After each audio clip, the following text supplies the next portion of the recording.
English. Class 9 English, chapter number 6. Behind. Class 9 English. Behind.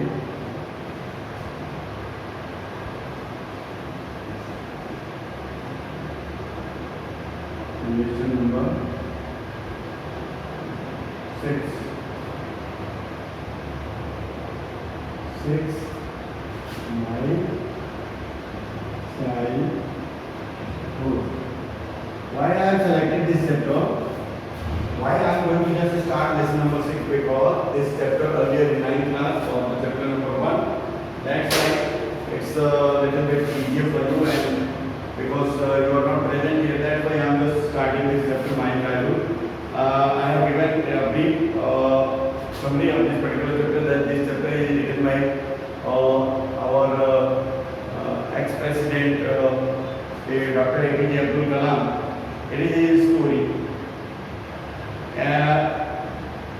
We are just going to read out the chapter. As I was born in a middle class Tamil family in the island of town of Rameshwaram in the erstwhile Madras state. Earlier Tamil Nadu was known as Madras state. So at that time when he was born, it was known as Madras state, and he born, APJ Abdul Kalam was born in middle class family and in Rameshwaram.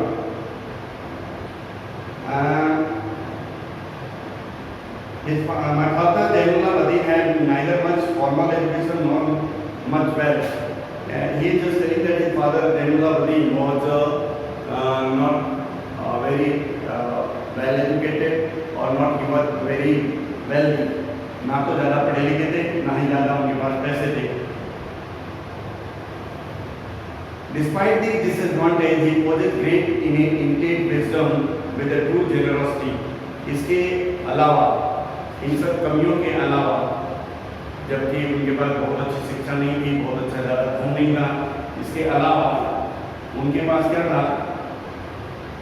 बहुत एक अच्छा दिमाग था और बहुत ही ज़्यादा एक generous spirit थी उनकी आत्मा, मन व पवित्रता और एक बहुत तीव्र दिमाग का होना. He had an ideal helpmate in my mother, Ashima. What was the name of APJ Abdul Kalam's mother? Ashima.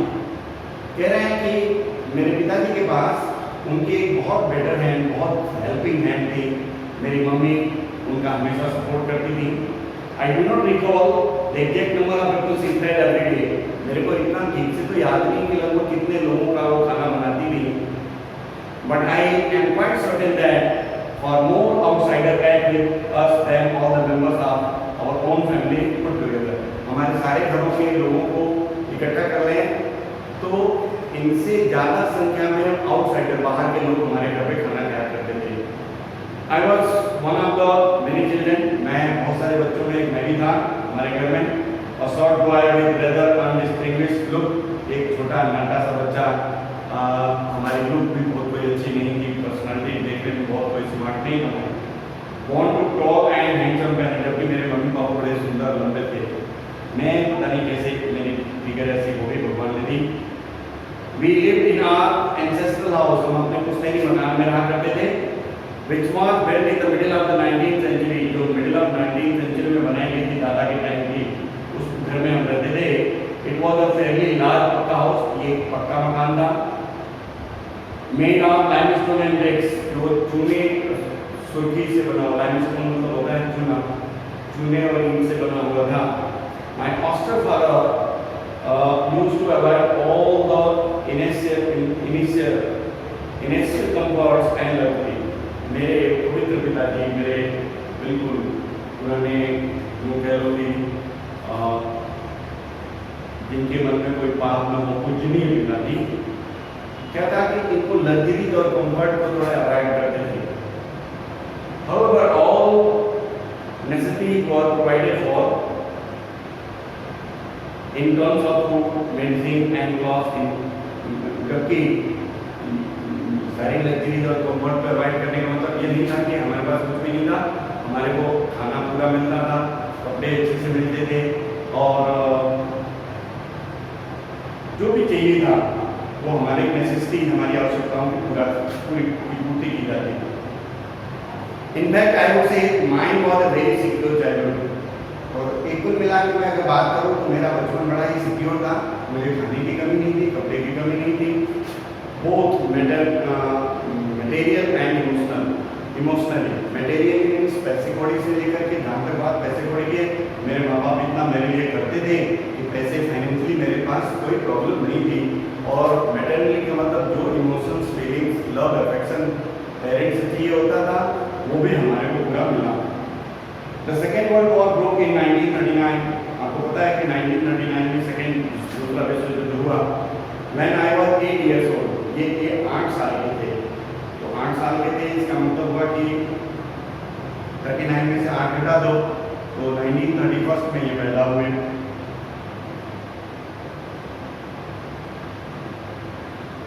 For reason I have never been able to understand, a sudden demand of tamarind seeds erupted in the market. मेरे को इस बात की समझ में नहीं आई कि जब वर्ल्ड वॉर चालू हुआ तो इमली के बीज की डिमांड बढ़ गई। इमली के बीज बढ़ा लो, हम खरीद रहे थे। I used to collect the seeds of all and sell them to a provision shop on Moscow Street. मैं दिन भर इमली के बीज इकट्ठा करता रहता था और शाम को मस्जिद वाली गली के में एक दुकान थी, जनरल स्टोर की, घर पर ले जाकर मैं बेच दिया करता था। A day's collection would fetch me princely sum of 1 anna. दिन भर का कलेक्शन, दिन भर जो बीज में चुनता था और बेचता था तो शायद मुझे 1 आना पैसा मिल जाया करता। My brother-in-law Jainuddin would tell me stories about the war, which I would later attempt to trace in the headlines of Dinyamini। कह के मेरे ब्रदर-इन-लॉ जो जलालुद्दीन ब्रदर-इन-लॉ थे, मेरे भाई या साले कह लो, तो ये मेरे को वर्ल्ड वॉर की कहानियाँ सुनाया करते थे। बाद में मैं उनको दिनमणि जो अखबार आया करता था उसके माध्यम से भी मैं ध्यान पाता था। Our area being isolated was completely unaffected by the war, क्योंकि हमारा इलाका बिल्कुल आइसोलेटेड था, चारों तरफ से कटा पिटा था, तो यहाँ बाहर के कोई सिम्टम्स तो नहीं थे, बट फिर भी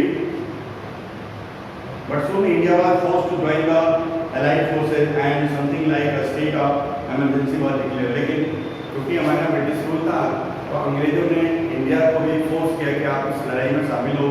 तो हमारे देश ने एलाइड फोर्सेज, जो संयुक्त रूप से जो देश लड़ रहे थे मिलके, उनको ज्वाइन किया। The first casualty came in the form of the suspension of the train halt at Rameswaram station. और देश में इमरजेंसी डिक्लेयर कर दी गई, जिसका सबसे पहला जो हमारे को समझ में आया प्रभाव, जो रामेश्वरम में गाड़ियां रुक जाया करती थी और वो गाड़ियां ट्रेनें नहीं रुकती थी। The newspaper now had to be bundled and thrown out of the moving train on the Rameswaram road between Rameswaram and Dhanushkodi और रामेश्वरम के बीच के स्टेशन के बीच में जो ट्रेनें जाती थी उनसे अखबार के बंडल जाया करते थे और इन्हीं स्टेशनों के बीच में वो बंडल गिरा दिए जाते थे ताकि यहाँ का लोकल हॉकर लेके और उसको सर्कुलेट कर सके, बेच सके। That post my cousin Shamsuddin who distributed newspaper in Rameswaram. मेरे एक भाई थे जिनका नाम था, कजन भाई थे जिनका नाम शमसुद्दीन था। अब उनको क्या था कि वो ट्रेन से क्योंकि पेपर आते थे तो मजबूरी ये थी कि जाके और उसको कलेक्ट करना, क्योंकि वो अखबार बांटा करते थे रामेश्वरम में। In order to look for a helping hand to catch the bundles and, वो उनको एक लड़के की जरूरत, एक आदमी चाहिए था जो बंडल गिराया जा रहा है तो उनको कलेक्ट करे और इनकी कोई मदद कर सके। आई फील द स्लॉट, और उस जगह पर मेरे को लिया गया। Shamsuddin help me on my first way. Shamsuddin ने मदद करी जिसमें अपनी पहली मजदूरी कमाया। हाफ अ सेंचुरी लेटर, आधी सेंचुरी के बाद 50 I can still feel the surge of pride in earning my own money for the first time. मैं half a century later I can still feel the surge of pride, और आधी century के बाद भी, 50 साल के बाद भी मुझे ये फील हो रहा है कि मुझे कितना गर्व हुआ था जब मैंने अपनी मेहनत से पहली कमाई की थी। Every child is born with some inherent characteristic into the specific socio-economic and emotional environment. हर एक बच्चा अपनी child has a particular environment, has a social और इकोनॉमिकल और manners or etiquette, particular manners and etiquette that is just inherited by the parents. Every child is born with that particular ability. I inherited honesty and self-discipline from my father. And what was the inheritance of mine? I mean, APJ Abdul Kalam is just talking about that I had got honesty and discipline. Discipline from my father's parents. I inherited faith in godness and deep kindness, and so did my 3 brothers and sisters. मैंने बहुत ज़्यादा ईश्वर में विश्वास, लोगों में दया, लोगों के प्रति दया की भावना हमने अपने माँ बाप से पाई थी। मैं ही नहीं, मेरे 3 जो और भाई बहन थे उनमें भी ये गुण थे। I had 3 close friends of my childhood. मेरे बचपन के 3 मित्र थे। पहला था रामानंद शास्त्री, अरविंदन और शिव प्रकाशन। बहुत बचपन के 3 क्लोज फ्रेंड कौन थे? रामानंद शास्त्री, अरविंदन और शिव प्रकाशन। क्योंकि ये साउथ इंडियन स्टोरी है तो नाम भी ऐसे ही याद है। All the 12 were from Orthodox Hindu ब्राह्मण फैमिली, और ये तीनों मित्र ऑर्थोडॉक्स ब्राह्मण फैमिली से आते थे। As children, none of us ever felt any differences amongst ourselves because of our religious differences and upbringing. बचपन में जब हम छोटे थे तो ये धार्मिक अलगाव हमारे आड़े नहीं आता था, यानी हम नहीं समझ पाते थे कि ये हिंदू है तो क्या हो गया, मैं मुसलमान हूँ तो क्या होगा। But Ramanand Shastri was the son of the पक्षी लक्ष्मण शास्त्री। रामानंद शास्त्री जो मेरा फ्रेंड था वो बेटा था किसका? पक्षी लक्ष्मण शास्त्री का। The highest priest of the Rameswaram temple, जो रामेश्वरम टेम्पल के सबसे बड़े पुजारी थे, उनका बेटा था Ramanand Shastri. Later he took over the priesthood of the Rameswaram temple from his father. बाद में उसको पिताजी की गद्दी मिल गई, यानी रामेश्वरम टेम्पल का चीफ प्रीस्ट रामानंद शास्त्री बन गया। Aravindan went to the business of the arranging transport to visiting pilgrims. Aravindan को क्या मिला?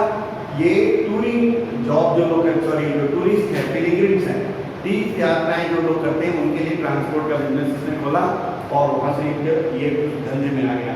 एंड शिव प्रकाशन के became a catering conductor for the Southern Railway। वहाँ से कैटरिंग का काम करने लगा कौन? शिव प्रकाशन। ठीक है, यहाँ तक आप पढ़िएगा। इनके हार्डवर्ड आपको इकट्ठा करने हैं, लिखने हैं।